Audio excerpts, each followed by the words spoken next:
de contribuição, mas tem um fator redutor quando essa idade não é a de 55 anos e não tem integralidade e não tem paridade. E essa última regrinha aqui é a mais utilizada, que garante integralidade, garante paridade, o servidor consegue se aposentar de maneira bacana. Então, esse quadro é só para que as pessoas consigam identificar a projeção das alterações e consigam se identificar também. Então, se você ingressou no serviço público antes de 2003, você tem direito às regras de transição da Emenda Constitucional 41 de 2003. Se você ingressou no serviço público antes de 98 e se aposentou antes de 2003, você poderia ter se aposentado tanto pela regra geral quanto pela regra de transição. Se você ingressou no serviço público antes de 98 e quer se aposentar ainda, você pode se aposentar pela regra da Emenda Constitucional 47 de 2005, que é a PEC paralela, né? Essa PEC paralela prevê a diminuição de 1 ano de idade para cada ano de contribuição que você tiver a mais.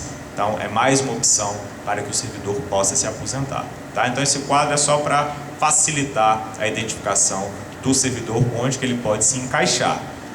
Mas no final da palestra a gente tem um outro quadro com as regras atuais, tá? E aí ele fica um pouquinho mais fácil, porque a visualização dele, apesar de pequenininho, está melhor. Vamos falar então da Previdência Complementar. Então aqui a gente tinha a estrutura da Previdência Pública existente até hoje, né? Até 2017. Essa regra da Emenda Constitucional 41, ela permanece vigente, as regras de transição também permanecem vigentes, mas percebam que tivemos uma modificação significativa das regras de acesso a um benefício previdenciário. E a principal modificação que tivemos foi a Previdência Complementar dos servidores públicos. Por quê? Porque é com a instituição da Previdência Complementar que temos a limitação da aposentadoria do servidor público ao teto do INSS. A despeito de ser uma possibilidade prevista na Constituição desde 1998, é somente em 2012 que temos a regulamentação do sistema de previdência complementar do servidor público e ele passa a ter vigência real para o servidor público titular de cargo efetivo do Poder Executivo Federal a partir do dia 4 de fevereiro de 2013. Ou seja, o servidor público que ingressar, seja mais para frente, seja agora, o servidor público que ingressar no Serviço Público Federal do Poder Executivo pela primeira vez a partir de 4 de fevereiro de 2013, ele terá obrigatoriamente a sua aposentadoria limitada ao teto do INSS. Aqui nós evidenciamos, portanto, uma aproximação entre os regimes previdenciários, já que há a instituição de um teto único, tanto para o regime geral quanto para o regime próprio.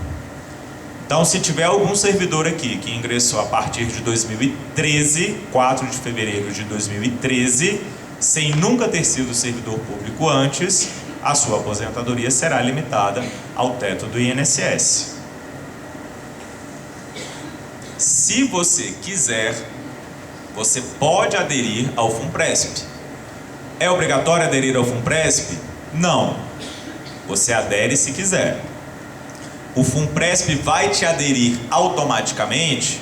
Vai, mas você pode pedir para sair, tá? Esse sistema de previdência complementar, ele é complexo, né? Se a Previdência Pública demanda uma modificação legislativa baseada em apresentação de projeto de lei ou em modificação da Constituição Federal, dentro de um rigoroso processo legislativo, com observação de regras também rigorosas, na Previdência Complementar, a modificação de regras do jogo, de como funciona o regulamento que você adere, é feito de maneira muito mais simples. dentro de um conselho deliberativo da própria entidade. Então, quando você contrata uma previdência complementar, seja do FUNPRESP, seja qualquer outra, você está aderindo a um contrato com regras previamente estabelecidas, e lá nesse contrato está dizendo, ó, você vai pagar uma contribuição de X, e lá na frente, daqui a X anos, você vai ter direito a um benefício que será calculado da seguinte maneira, pay, ok? Se esse contrato for modificado lá na frente, essa modificação se aplicará a você, independentemente de ser uma modificação prejudicial e contrária ao contrato originário. Não é divertido isso? É a mesma coisa que eu chegar para a professora Aparecida e falar, professora, a partir de hoje, a casa que a senhora tem, a senhora vai alugar para mim, porque eu quero e eu vou te pagar X. É basicamente isso, lógico, de uma maneira muito simples, mas é de fato uma instituição de regras de maneira unilateral, sem a participação real do trabalhador, alterando completamente o escopo, o regramento que garantia ou, enfim, que legislava sobre o benefício que ele contratou. Tá? O STJ, Superior Tribunal de Justiça, já reconheceu que o segurado de previdência complementar não tem direito adquirido ao regulamento de adesão. E o valor da aposentadoria e as regras de elegibilidade da aposentadoria serão calculados de acordo com o regramento existente na data da aposentadoria. Aí todo mundo vira para mim e fala, mas isso não vai acontecer, até parece que alguém vai fazer isso. Pois é, mas faz. Tá? A gente observa e observou isso ao longo dos anos. Nós temos a Previdência Complementar da iniciativa privada, né, instituída já há muito tempo. E, só para citar um exemplo, os telefônicos que fazem parte da Sistel, quando contrataram o plano de previdência da Sistel, estava previsto que o valor do seu benefício seria calculado com base em 100% do seu salário real de benefício, né, que é um índice utilizado dentro do Estatuto e do Regulamento da Sistel. Isso foi um contrato assinado em 1977. Quando foi em 1990, a Sistel falou, olha só, não vou dar conta de pagar esse tanto que eu prometi não. Ao invés de 100% do SRB, eu vou pagar 90% do SRB, diminuindo, portanto, em 10% o valor do benefício. E aí se ingressou uma série de ações judiciais tentando prevalecer o contrato originário, mas infelizmente nós não conseguimos modificar essa situação. Tá? Então, quando a gente fala FUNPRESP não adere, é para prestar atenção, né? É para conhecer como é que funciona, é para saber onde é que está entrando e aí tomar a decisão de maneira consciente, né? Tem gente que fazer parte do FUNPRESP vai ser importante, vai ser necessário? Sim, porque a pessoa não tem o perfil de correr atrás de investimento, de saber como é que funciona, ela prefere pagar e pensar que algum dia vai ter direito a uma aposentadoria do que entender e aprender como é que funciona o sistema. Tudo bem, mas é importante que a pessoa saiba que não há nenhuma garantia de pagamento de benefício. Por quê?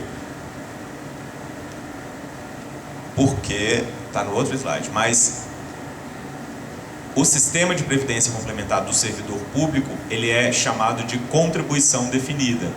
Existe um outro sistema que é chamado de benefício definido.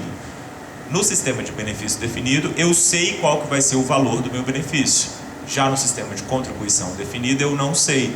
Por quê? Porque ele estará atrelado às minhas contribuições vertidas ao longo dos anos, e se essas contribuições tiverem um rendimento significativo, aí eu vou ter direito a um benefício. Mas se não render aquilo que se espera, eu posso ter um saldo zero. Tá? Então é importante conhecer como é que funciona a estrutura da Previdência Complementar. Só para vocês visualizarem, a Previdência Complementar dos Servidores Públicos, gerida pelo FUNPRESP, conta hoje com 205 patrocinadores, aproximadamente. Esse número pode ter uma variação, porque esse dado é de 2016. Os patrocinadores são, então, os empregadores, né? O sistema, as diretorias de recursos humanos, né? Ou os decanatos de gestão de pessoas, que instituem previdência complementar para os seus servidores públicos. Então, hoje nós temos 205 patrocinadores, aproximadamente 35 mil participantes, que são os servidores públicos, e a gestão de aproximadamente 364 milhões de reais. Esses 364 milhões de reais são aplicados em grande escala, em grande parte, em fundos de renda fixa ou fundos oriundos de títulos públicos federais. Títulos públicos federais, independentemente de você fazer parte do FUNPRESP ou não, são acessíveis a qualquer cidadão, né? O Tesouro Direto, todo mundo pode contratar, custa R$30, o primeiro, né? Você consegue fazer um lance de R$30, e mais de 90% dos investimentos do FUNPRESP estão atrelados a títulos públicos federais, tá? Qual que é a diferença de fazer uma previdência aberta de fazer a previdência do FUNPRESP? É que na previdência aberta tem só a sua contribuição, só você paga, né? E no FUNPRESP a gente tem, aqui é só explicando como é que é cada um dos investimentos, mas no FUNPRESP a gente tem a existência de contribuição tanto do trabalhador, do participante, quanto do patrocinador. Então, o participante pode pagar ele pode pagar uma alíquota de 7,5%, 8% ou 8,5% sobre aquilo que ultrapassa o teto do INSS para o FUNPRESP, e a União pagará a mesma alíquota, limitada a 8,5%. Se eu quiser pagar mais do que 8,5%, eu posso? Posso, mas a União vai pagar até 8,5%, tá? Então, a diferença principal entre uma previdência aberta e o FUNPRESP é que na aberta vou ter só a minha contribuição e no FUNPRESP tem a minha contribuição e a da União. E aí o FUNPRESP diz que você ganha já de cara 100% porque tem a contribuição paritária, né? Ok, mas de toda maneira é importante que as pessoas conheçam como que funciona o sistema de previdência complementar para não serem pegas de surpresa, tá? Aqui eu trouxe um exemplo. Então, com uma renda de R$8.000, o servidor público pagaria 11% sobre o teto do INSS, sobre os R$5.500, e a diferença entre os R$8.000 e o teto do INSS, ele pagaria para o FUNPRESP dentro dessa alíquota de 7,5%, 8% ou 8,5%, tá? Nos outros slides eu já tinha comentado, vou falar um pouquinho rapidinho só sobre a adesão automática.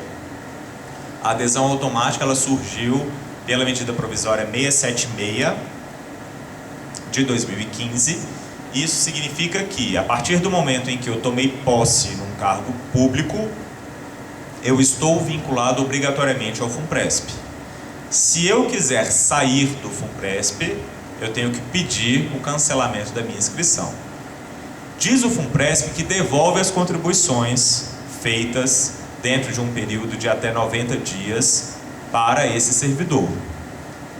Eu nunca vi acontecer essa devolução de maneira correta, tá? Quando devolve, devolve com atraso, ou então não tem a correção monetária devida, tá? Então, quem eventualmente pediu o cancelamento da inscrição do FUNPRESP tem que ficar atento se o valor que recebeu está correto, tá?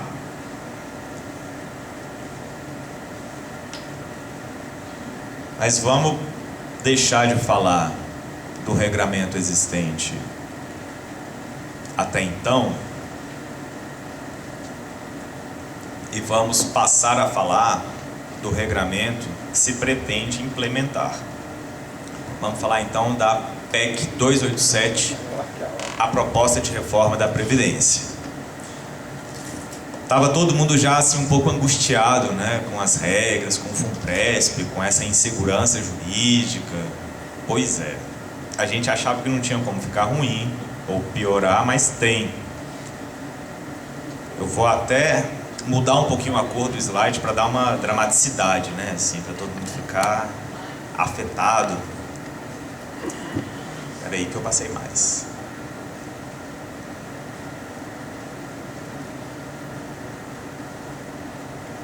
Aqui, pronto. Vamos lá então. A PEC 287, ela toca diversos assuntos. Na verdade, ela modifica totalmente tudo aquilo que a gente viu, tá?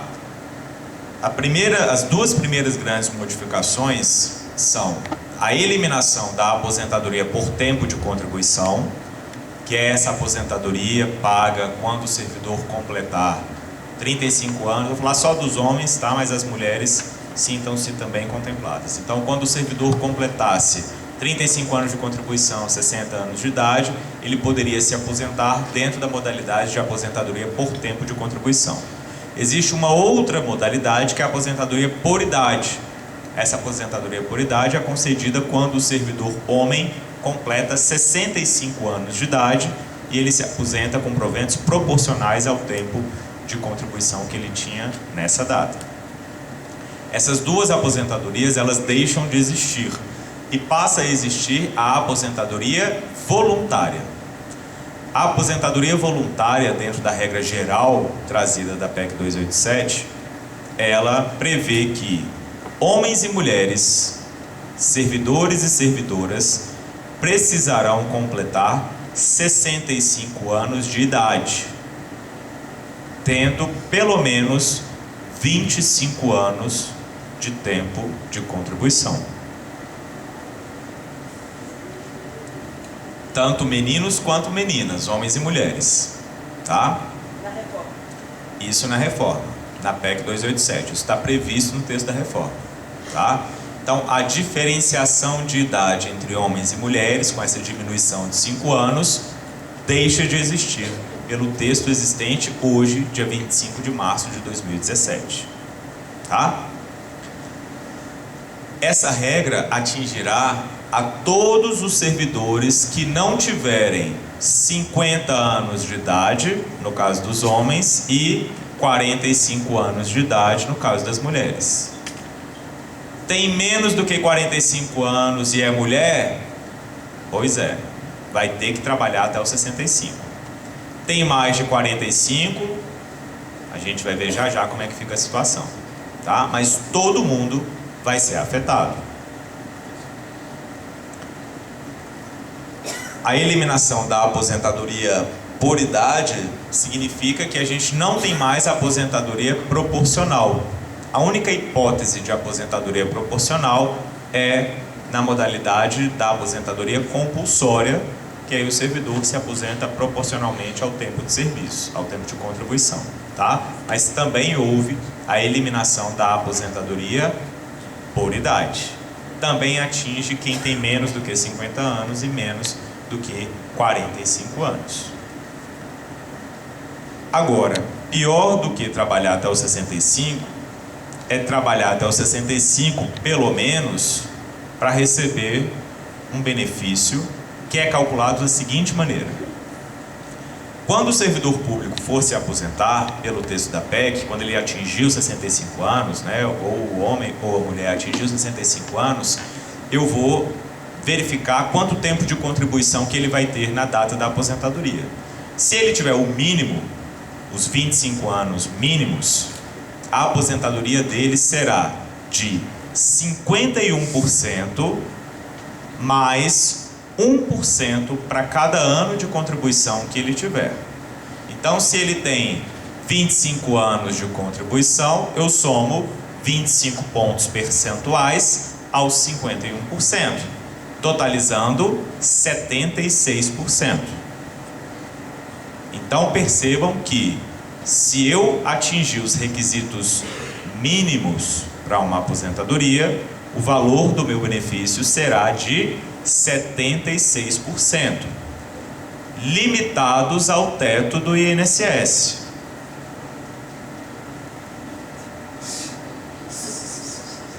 Não tem ninguém chorando? Vou piorar essa apresentação, então não é possível. Não, é tão lindo. A gente chora à noite quando encosta a cabeça no travesseiro, né? Homens e mulheres. tá? Essa regra se aplica a homens e mulheres.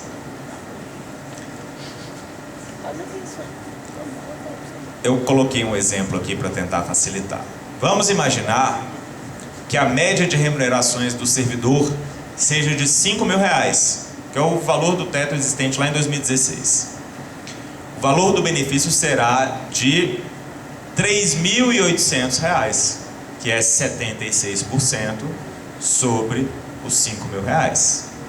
Se esse servidor, se essa servidora se aposentar com o tempo de contribuição existente hoje, então se a servidora se aposentar com 30 anos de contribuição, que é a regra existente hoje, ela vai ter direito a 81% da média.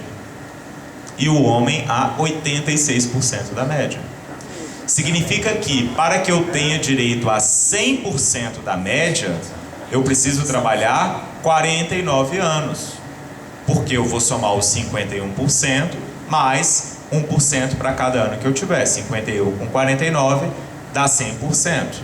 100% do meu salário, da minha remuneração? Não, do teto do INSS. Ah, mas eu entrei antes. Calma, a gente vai tratar das exceções, tá? Essa é a regra geral. Então, quem não é servidor público e que quer virar servidor público, vai ter essa regra, caso a PEC seja aprovada. 65 anos no mínimo. Então, para eu ter 49 anos de contribuição aos 65 anos, eu tenho que começar a trabalhar aos 16 e nunca deixar de trabalhar na vida.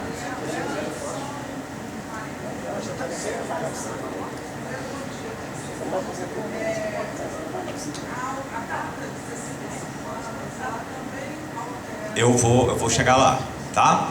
Então aqui, vamos aos pouquinhos, como faz o Jack Stripador. A gente vai tirando a orelha, né, o olhinho, a boquinha, depois fica só a caveirinha. Então, meus queridos, se nada for feito, essa será a nova regra de aposentadoria para os servidores públicos. Nossa, que absurdo, né? Tem como ficar pior? Tem. Como é que fica pior? Basta ter uma invalidez. O servidor público hoje, ele tem direito, ele não precisa, mas ele tem direito a se aposentar por invalidez nas hipóteses de doença grave. Tá? A legislação diz: eu considero que é doença grave, cardiopatia grave, nefropatia grave, neoplasia maligna, AIDS, enfim, tem um rol taxativo de doenças que a legislação considera grave. E essa legislação permite que o servidor possa se aposentar com proventos integralizados ao tempo total, aos 30 ou 35 anos, ou seja, não são proventos proporcionais ao meu tempo de serviço, são proventos integrais ao tempo de serviço de 30 ou 35 anos, se eu tiver uma doença grave. Pelo texto da PEC, a hipótese de aposentadoria direta por doença grave deixa de existir. A única hipótese de aposentadoria que me garante 100%, a totalidade da minha aposentadoria, das minhas remunerações, é em caso de acidente em serviço. Agora, se eu tiver uma doença grave, ou contagiosa, ou incurável, eu não posso me aposentar de maneira direta com proventos integrais ou integralizados ao meu tempo de contribuição. Essa regra se aplica a todo mundo. Entrou antes, entrou depois, vai entrar ainda, não importa. Se não está aposentado, vai ser afetado por essa regra. Óbvio que ninguém quer se aposentar por invalidez, né? Mas é uma possibilidade. E como é que vai ficar a nova regra de aposentadoria por invalidez? Vai ser aferida a insusceptibilidade de readaptação, de reabilitação do servidor. Ou seja, eu vou verificar qual que é a capacidade laboral residual desse trabalhador e vou readaptá-lo caso ele tenha condições de permanecer, ainda que portador de doença grave. Bom, né? Uma maravilha, dá uma segurança danada. Agora, pior ainda é o cálculo desse benefício. Por quê? Porque ele é igual ao outro. Eu vou fazer a verificação de quanto tempo de contribuição eu tenho, vou somar aos 51%, limitados ao teto do INSS. Vamos imaginar então o caso do servidor que ingressou no serviço público em 2014. Se ele ingressou em 2014, posteriormente a fevereiro de 2013, significa que a aposentadoria dele será limitada ao teto do INSS. Todo mundo chegou nesse ponto? Beleza. Em 2014 ele está lá pagando o PSS, a Previdência, e em 2017, depois do texto da PEC aprovado, Deus me livre, ele teve uma invalidez. Em 2017 ele tinha 3 anos de contribuição. Eu vou somar 51% mais 3.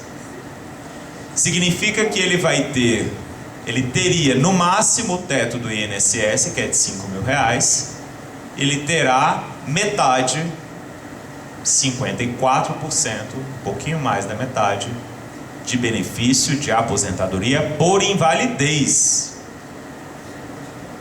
Justo no momento em que ele mais precisa estender a sua capacidade financeira. Percebam a gravidade do cálculo da aposentadoria por invalidez, tá? O valor dessa média vai aumentando de acordo com o tempo de contribuição que ele tiver, tá? Mas a gente pode ter essa hipótese do cara receber metade do teto na invalidez, ainda que portador de doença grave.